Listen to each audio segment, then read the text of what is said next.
வணக்கம். பார்த்தீங்கன்னா, இப்போ இந்த திருப்பூரில் ஒரு விவசாயி ஒரு 3 பேர் கொல்லப்பட்டாங்கள்ல, அந்த நிகழ்வு வந்து இப்போ 2 3 நாளாக ரொம்ப பெருசாக போச்சு. இந்த மழையினால அது கொஞ்சம் தாமதமாயிருச்சு. அங்கே திருப்பூர் பகுதியில் உள்ள திமுககாரங்க வந்து அந்த வீட்டுக்கு சென்று அந்த துக்கம் விசாரிக்கும் போது அந்த அந்த அதெல்லாம் பாதிக்கப்பட்டவங்க சொல்கிறாங்க, இது முழுக்க முழுக்க காரணம் அரசாங்கம் தான். ஒரு அரசாங்கம் என்பது தப்பு நடக்கும்போது கண்டிப்பாக தண்டனை பெருசாக இருந்தால் அடுத்த நிலை இந்த மாதிரி தவறு செய்ய அவங்களுக்கு அந்த யோசனை வருமா? நீங்கள் வந்து பெரிய பெரிய குற்றங்களை அப்படியே கண்டுக்காமல் போகிறதுனால சாதாரணமாக நடந்துக்கொண்டா தான் குற்றவாளிகள் ஈஸியான முறையில் அடுத்தடுத்த தவறில் செஞ்சுக்கிட்டே போகிறாங்க. நீங்கள் வந்து ஒருத்தன் தவறு செஞ்சுட்டானா கண்டிப்பாக அது கடுமையான தண்டனை இருக்கணும்.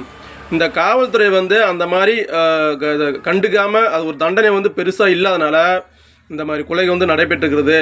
அதில் இன்னொரு விஷயம் குறிப்பிட்டு சொல்கிறாங்க, என்னன்னா இவர்கள் வந்து எந்த பிரச்சனையும் போகாதவங்க, சாதாரண விவசாயி தான்.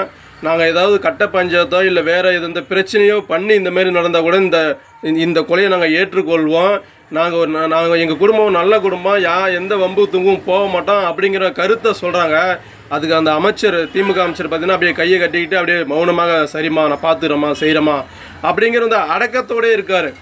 அப்போ இந்நேரம் அந்த குற்றவாளிகளை கண்டுபிடிச்சிருந்தா அவன் கையை வெட்டியிருந்தா அடுத்த நிலை அவனுக்கு வந்து திருடணுங்க எண்ணம் வருமா, மற்றவரை கொலை செய்யணும் எண்ணம் வருமா? இந்த கூலிப்படைகள்லாம் நிறையா இருக்குது. இதுக்கு முழுக்க முழுக்க இந்த அரசாங்கம் தான் பொறுப்பேற்றணும். திமுக வந்தால் இந்த குற்றவாளிகள்லாம் அதிகமாக இருப்பாங்க, அதிமுக வந்தால் கொஞ்சம் குறைவாக இருப்பாங்க. திமுக என்றாலே அவங்களுக்கு துளி விட்டு போடுது, விடுற மாப்பிளா எது வேணாலும் பண்ணிக்கோ, விடுற ஜெயிலு பெயிலு, பணம் அடித்தா வெளியே வந்துடலாம் அப்படிங்கிற அந்த துணிச்சலும் திறமையும் வந்துடுது. அதற்கு காரணம் அரசாங்கம் வந்து உடுப்பாக பார்த்துலாம், பணம் பார்த்துலாம், என்னப்பா பண்ணலாம், நான் என்ன பண்ணுவேன் அப்படிங்கிற தவறு தான் முழுக்க முழுக்க இந்த அரசாங்கத்தின் கையாளாத தனத்தை தான் இதை காட்டுது.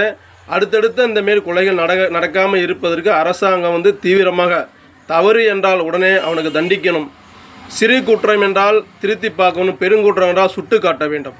அப்படி சுட்டு காட்டினால்தான் அடுத்த முறை அடுத்தவங்களே அவர்களுக்கு இந்த சாதாரண பொதுமக்களுக்கு ஒரு பாதுகாப்பு கிடைக்கும். அப்படி செய்யும் என்று இந்த அரசாங்கத்தை நானும் எதிர்பார்க்கிறேன். ஏன்னு பார்த்தீங்கன்னா, எங்கள் ஊர்லேருந்து எனது காடு வந்து ஃபாரஸ்ட் ஓரமாக கிட்டத்தட்ட அந்த பக்கம் ஒரு 20-30 ஏக்கர் கிட்ட வரிசையாக பண்ணுறாங்க. அவங்களே இப்போ பயிர் பண்ணலை. ஏன் பண்ணலாம் அப்படின்னா, இந்தமாரி செய்தி கேட்கும்போது நம்ம இங்கேருந்து ஊர்லேருந்து கிட்டத்தட்ட 2-3 கிலோமீட்டர் போகணும். இப்போ அந்த காட்டுக்கு அந்த வெறும் ஃபாரஸ்ட் காடு தான். அதனால் அந்த பக்கம் பிரச்சனை தனியாக போக பயப்படுறாங்க. உண்மையிலே இப்போ ஒரு 3 வருடமாக கிட்டத்தட்ட 3-4 வருடமாக அவங்க அங்கே பயிர் பண்ண பயப்படுறாங்க ஒத்தையாக போகிறதுக்கு. இப்படி தான் இன்றைக்கு தமிழகம் இருக்குது. அதனால் மரியாதைக்குரிய தமிழக முதல்வர் மு.க. ஸ்டாலின் அவர்களே, நீங்கள் வந்து கரங்கொண்டு அடுக்குவேன் அப்படிங்கிற வார்த்தை விளம்பரத்திலையோ மேடையிலையோ பேசுகிறீங்க.